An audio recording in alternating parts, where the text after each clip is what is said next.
Assalamualaikum warahmatullahi wabarakatuh. Waalaikumsalam warahmatullahi wabarakatuh.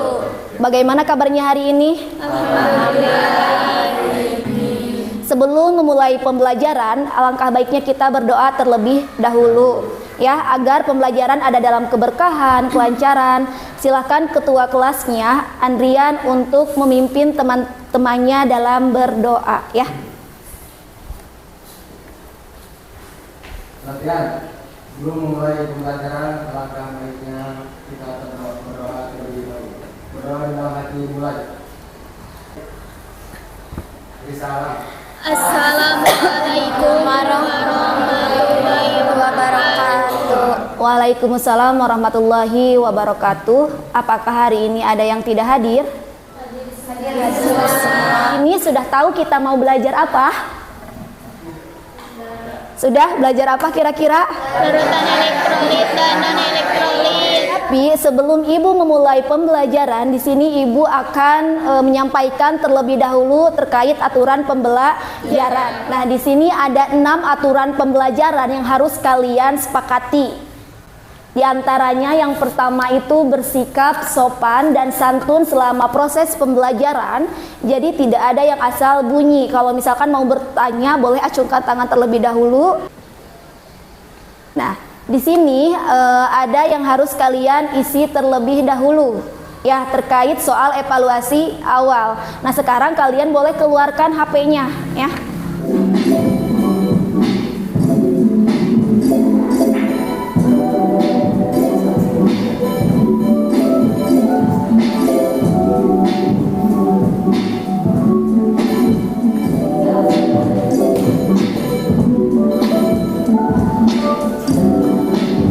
Siapa yang ranking 1? Rangga ya. Kedua Sophia. Ketiga Dias. Evaluasi awal ini hanya mengukur sejauh mana persiapan kalian dalam mengikuti pembelajaran dengan Ibu. Nah, di sini tentunya kalian sudah belajar mengenai materi pada pertemuan sebelumnya, yaitu tentang apa? Senyawa pembentuk larutan elektrolit yang terdiri dari senyawa ion dan senyawa kovalen polar.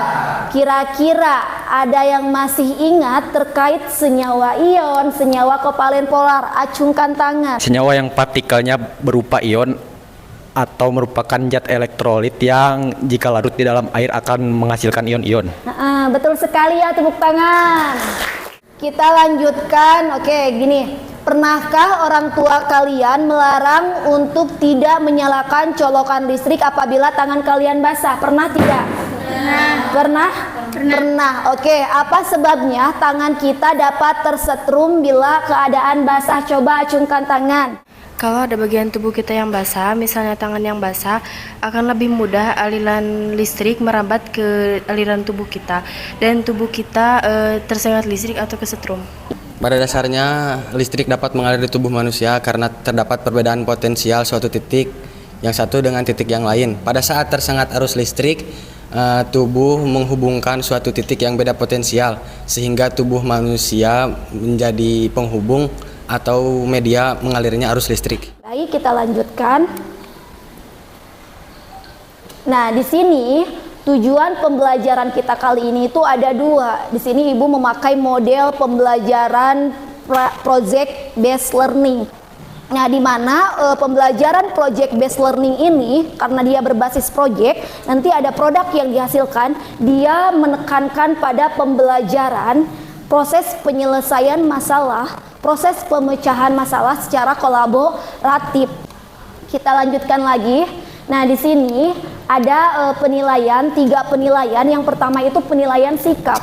Nah, sikap selama proses pembelajaran. Yang pertama itu ada kerjasama. Bagaimana kerjasama kalian dengan kelompoknya? Seperti itu. Kemudian nanti pengetahuan dilihat dari nilai pretest dan posttest. Nah, pertemuan sekarang itu sampai pada sintak 3. Sintak 1, sintak 2, sintak 3. Kalau yang sintak 4 ini nanti pembelajaran di luar kelas. Oke, sebelum memulai pembelajaran kita melakukan ice breaking terlebih dahulu ya.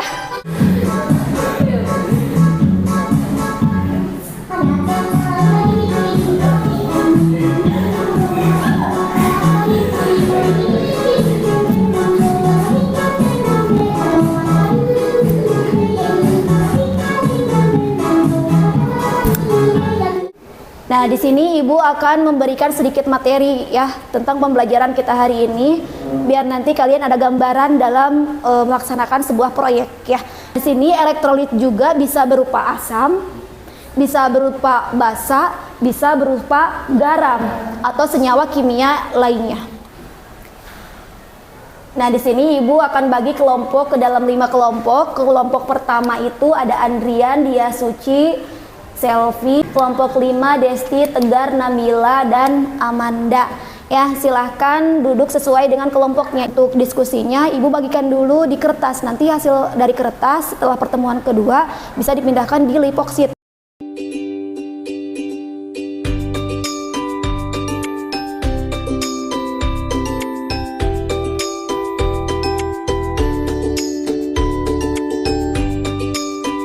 Nah, di sini alat yang digunakan itu cukup sederhana dan dirakit sendiri yang terbuat dari aki, kabel, kawat, dan saklar. Tetapi di sini pekerjaan pawagiman ini sebenarnya dilarang oleh pemerintah. Dikarenakan selain merusak lingkungan, kegiatan ini juga berbahaya langsung bagi manusia. Di sini kalian boleh menyaksikan video ya terkait larangan ya. Larangan dalam menangkap ikan dengan alat setrum ya.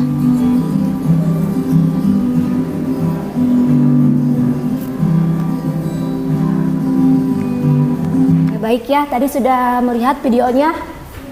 Sudah kira-kira kalau Ibu bertanya mengapa ketika orang menangkap ikan di sungai itu dilarang dengan menggunakan alat setrum. Siapa yang mau menjawab? Gimana Dias? Bentar. Penyetruman ikan merusak ekosistem karena aliran listrik dapat mematikan ikan-ikan kecil di sekitarnya. Bahkan si pencari ikan juga terancam tersengat aliran listrik dari alatnya. Iya, jadi tepuk tangan. Dapat dimengerti? Oke. Nah, sekarang kalian mulai berdiskusi terkait fenomena yang Ibu berikan di LKPD. Silahkan ya. Gimana Sob? Ada kendala tidak? Sudah menemukan berapa rumusan masalah? 3. Oke, Masya Allah ya. Nah, di sini kan ada mendesain proyek ya. Nah, artinya mendesain proyek karena memang kita project ini tuh, jadi nanti ada judul proyek, ada tujuan proyek, ada alat dan bahan yang nanti akan digunakan. Nah, di sini ada pembagian tugas. Misalkan dalam satu kelompok itu ada 4 orang. Dan nanti di sini juga ada pada menyusun jadwal. Nah, misalkan karena ini proyek, jadi misalkan kita menyelesaikan proyek itu harus ada target.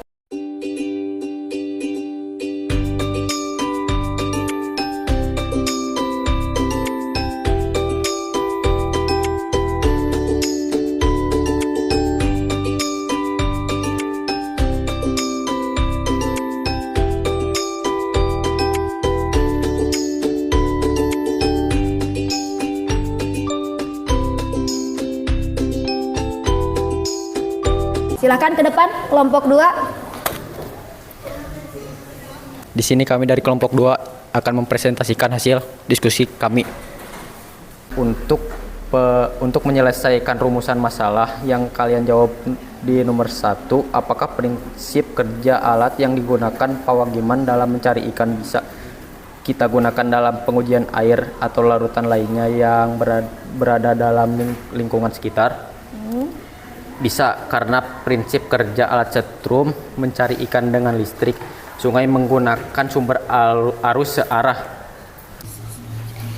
Judul proyek kami adalah uji daya hantar listrik larutan. Tujuan proyek kami menguji daya hantar listrik beberapa larutan serta mengamati gejala berlangsungnya hantaran arus listrik. Coba. Cobi ya.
potong kabel menjadi seperti ini, tengahnya dipotong, tetapi tidak putus agar mudah untuk pemasangannya.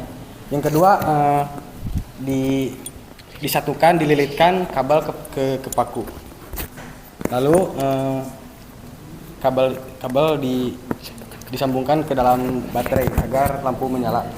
Lalu lampu di sini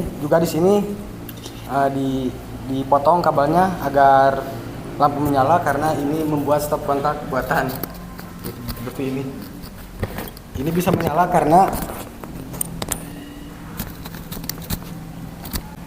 dalam larutan elektrolit seperti garam bisa menghantarkan arus listrik karena seperti konduktor, bisa ion-ionnya terurai.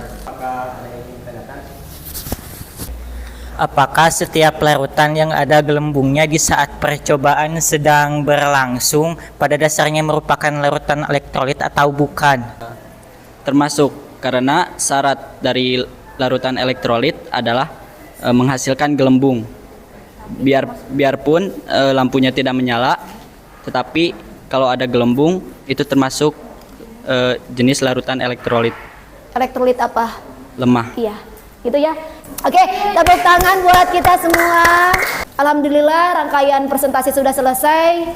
Sebelum Ibu mengevaluasi hasil pengerjaan proyeknya, di sini kita simpulkan dulu untuk pembelajaran kita hari ini. Siapa yang mau menyimpulkan? Berdasarkan hasil uji larutan menggunakan alat uji elektrolit, bahwa kandungan yang mengandung elektrolit itu tergantung banyaknya gelembung dan cahaya yang dihasilkan lampu. Elektrolit kuat yaitu menghasilkan cahaya lampu yang terang dan gelembung yang banyak. Untuk larutan elektrolit lemah, gelembungnya bisa sedikit dan cahaya lampu redup. Dan untuk larutan non elektrolit tidak menghasilkan gelembung dan cahaya lampu tidak ada. Nah, menceritakan perwakilan satu kelompok saja ya, di sini menceritakan pengalamannya selama menyelesaikan proyek pembuatan alat uji elektrolit, pengujian serta mendokumentasikannya dalam bentuk video. Pengalamannya. Kendala kelompok kami dalam merakit alat uji elektrolit sederhana adalah lampunya tidak menyala. Pengalaman saya selama kemarin membuat alat uji elektrolit sederhana, pertama lampu tidak menyala. Saya kira bermasalahnya ada di batu baterai. Ternyata yang berkendala ada di paku. Yang ternyata di paku tersebut ada cat, ada cat. Oh iya. Terhalang cat. Jadi si listrik tidak mengalir. Pos tes ya, keluarkan HP-nya.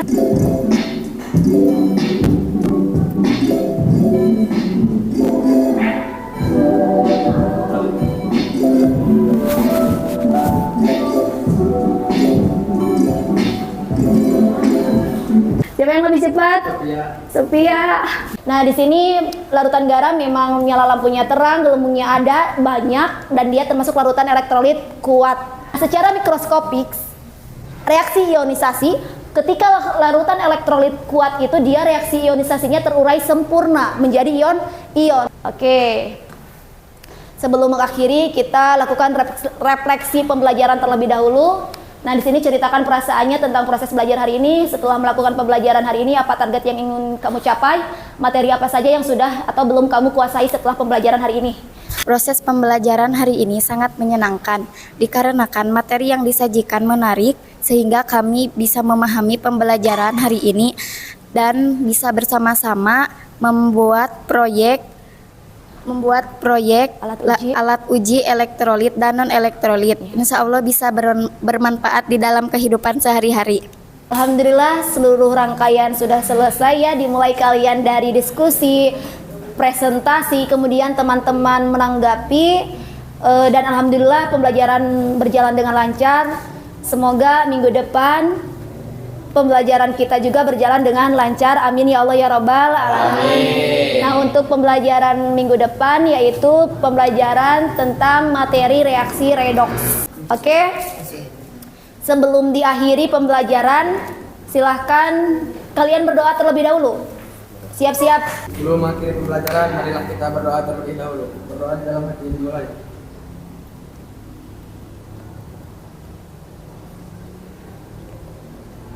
Berdoa selesai, beri salam. Assalamualaikum warahmatullahi wabarakatuh. Waalaikumsalam warahmatullahi wabarakatuh.